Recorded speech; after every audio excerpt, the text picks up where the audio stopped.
The movie begins with a Russian theater performers couple captured by a group of Nazis in Russia. The Nazis drag the couple near a cliff, asking them to perform for them before they pull the trigger.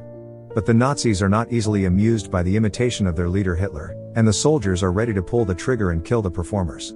Although a bullet hits them one by one, the Nazis fall to their demise by a lone soldier with an almost perfect aim that shoots all the Nazis to save the performers.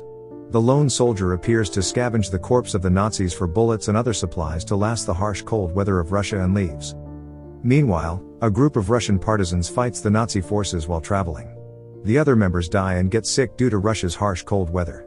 While traveling, Pops finds a young man shivering beside a tree in the middle of the snow. Pops and Kostya order the young man to put his hands up and bring out all his belongings. But after making sure that he is a Russian and has no bad intentions, they bring him along for an extra pair of hands. After some time, Pops and Kostya return to their small camp where Vera, the sergeant, and lieutenant are staying while treating Kolya, the husband of Vera. After resting for some time, they continue their journey to find another temporary camp and to rescue some Russian survivors while fending off some of the small forces of the Nazis. While walking the snowy roads of Russia, they can't help but notice the frostbitten people beside trees before reaching a tall old ruin, where they nurse Kolya. But unfortunately, while they are all talking about their plans while smoking, Kolya dies without the others noticing except Vera. Everyone mourns with her for losing Kolya before meeting their baby. The following morning, the Nazis find the corpse of the killed Nazi, and they sum up the total deaths for over a month by 60 plus and counting. Braun, the commander of Nazis in a local area in Russia, surveys the area alongside Klein, a high-ranking soldier. At the tall old ruins, Pops wakes up everyone and orders them to be ready to move once more to another location. They then survey a nearby area, previously a sauna place, to warn people from Russia.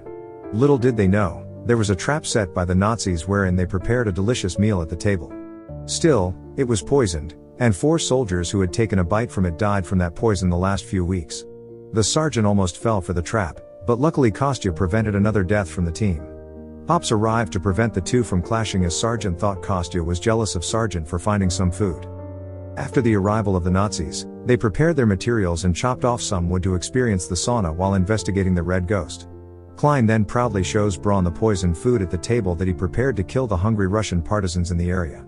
Meanwhile, Pops and the others notice noises coming from the sauna. A sergeant appears out of nowhere to alert them that there are 30 plus Nazi soldiers and tells them to rescue Vera. Pops and the group silently return, observing from afar using binoculars. They hear a gunshot from inside but notice that the Nazis shot a pig for their meal. While they are still watching the sauna, Vera, on the other hand, accidentally makes a rustling sound that causes a soldier to notice her hiding spot in the wooden crate.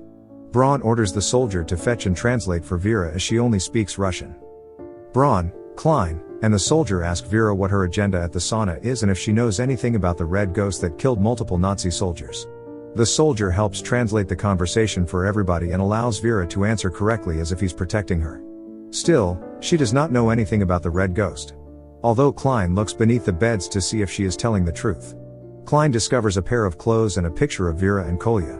She begs for mercy as her baby is about to go out, but Braun and Klein show no mercy and hit her multiple times before dragging her outside before she meets her end.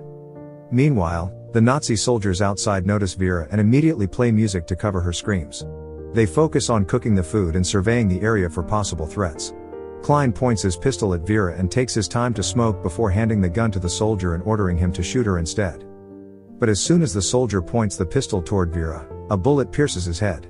In contrast, the lieutenant and the others head forward silently to back up whoever is shooting. To their surprise, the one that shot the bullet is no other than the Red Ghost. Where they immediately help by disarming multiple Nazi enemies. They cannot believe they finally found the Red Ghost but at the wrong time when they are resting after a long journey. In the meantime, Vera hides in stacked hay behind the sauna to avoid getting shot by the enemies. Braun gets lucky as he then spots the Red Ghost. Still, unfortunately, he remembers that he is unclothed and without any weapons beside him. Red Ghost, alongside Pops and his group, continues to corner the Nazis using their guns and wits as the battle continues. Regardless of being outnumbered, the Russian partisans pushed through. They defeated the Nazis with the help of the Red Ghost. However, Klein falls and hits his chin while escaping to a rock, making him faint for some time. Pops and his gang notice no longer moving enemies or any noise coming from the sauna. The Russian partisans are distracted by thinking that they defeated all of them. They forget that Braun is still in the sauna, where he escapes by making a hole in the backside of the building and running away toward the fields. They all settle down at the sauna again. As soon as they rest and celebrate their success in driving out the Nazis, Vera feels uneasy as the baby is about to give birth. Pops orders the others to prepare warm water and towels to ease Vera's baby delivery. Pops assures her that he knows how to assist a woman about to give birth. He helps her by telling her to push while making her breathe slowly and comparing it to pooping. After a series of screaming and pushing, Vera's birth is successful. Pops cuts the umbilical cord with a heated knife. Pops and the others calm down and continue to eat their meal and rest as they feel that a fight is coming after they kill Klein and Braun's squad. Outside the building, Klein fakes his death and leaves after noticing Pops and his squad is all inside, distracted by the newborn baby. Meanwhile, on the other side of the snowy fields, Braun is running away from the sauna, wearing a woman's clothing. He lost his uniform during the fight at the sauna. Later, one of the Nazi commanders, alongside his troops patrolling a nearby area, spots Braun running at the field without his uniform while holding a rifle. He informs the Nazi commander that he is one of them. He explained that he was Braun, a commander of the Nazi troops, and they encountered some Russian partisans alongside the Red Ghost that annihilated his troops without a sweat. But when the Nazi commander asks Braun how many enemies are in the sauna, he tells him that there are 5 enemies with 1 Red Ghost. The Nazi commander laughs at him and orders his troops to back him up, return to the sauna, and capture or kill the Russian partisans and the Red Ghost. Meanwhile, back at the sauna, the Red Ghost wakes up, grabs his sniper rifle alongside some bullets, and steps outside to prepare for an upcoming confrontation with Braun and his comrades.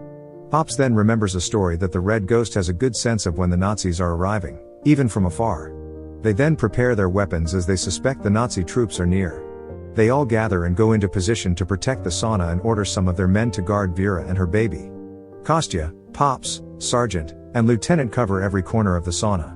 Regardless of being outnumbered, they bravely protect the areas for the sake of their motherland to drive out the oppressors.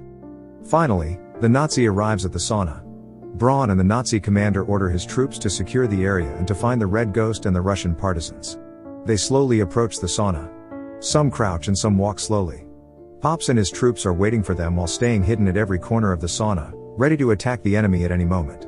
As soon as the Nazis reach the entrance of the sauna, they bring out the bomb squad, which deploys several grenades at the sauna to kill the Russian partisans instantly. But Pops and his team adapt from their bombing pattern where they easily avoid it.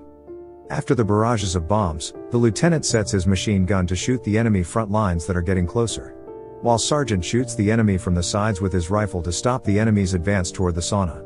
After trading blows with each other, the Nazis overpowers Pops and his squad as the Nazi arrives in great numbers regardless of their efforts to defeat them with their tactics. Soon after, the Red Ghost appears from the flanks and picks them off one by one with his weapon stash of a sniper rifle, hand grenades, and knives. Pops and his group gain more confidence that they will win as the Red Ghost appears to help them take down the Nazis. The enemies then get too confident that the Red Ghost is just a fluke. Still, they are immediately hit by his fast bullets, and he uses his wits to outsmart many enemies. It proves he can do the impossible by wiping almost half of the Nazi forces at the sauna. Unfortunately, some Nazi reinforcements jump from above and hit the lieutenant's jaw with the end of a rifle that dislocates his jaw. Pops gets shot by a soldier, thus enraging Kostya to kill his acting father. Meanwhile, the sergeant tackles the Nazi reinforcement and punches him till he cannot move anymore. While Sergeant finds a random vodka on the ground and immediately drinks it, and shouts, "This is my home." Afterward, he returns to Lieutenant and shoves the bottle of vodka at his mouth after fixing his dislocated jaw. He grabs a rifle and kills all the remaining enemies. At the same time, the vodka serves as his potion, making him feel powerful regardless of being shot. The Nazi reinforcement pushes through more, but the lieutenant sacrifices himself by tackling the enemy, holding a hand grenade, and letting it explode into his body. The sergeant notices the explosion, but he eventually falls into the hands of Braun. Finally, Braun is the only Nazi to survive as he faces the Red Ghost. They both agree to hand combat, where the Red Ghost throws some punches while utilizing the things around him. Braun pins him down and almost defeats him, but the Red Ghost then grabs a nearby sharp wood and stabs Braun in his guts to finally end the attack of the Nazis. The movie ends with Klein appearing from the back of the sauna, where he has been hiding all along. He shoots the injured Red Ghost and ends the story of the legendary Nazi killer. Fortunately, Kostya shoots him while he boasts and shouts that he is the one that killed the Red Ghost. After a few days, another city is attacked by the Nazis where the Russian theater performer couple is staying. The Nazis interrogate innocent Russians about the whereabouts of the Red Ghost. The male performer provokes the Nazis to protect his fellow innocent Russians. Thankfully, a stray bullet hits the Nazis one by one. To everyone's surprise, Kostya is the new red ghost that continues his legacy to seek revenge for killing his friends. He walks away after collecting all the necessary items to survive Russia's harsh cold weather.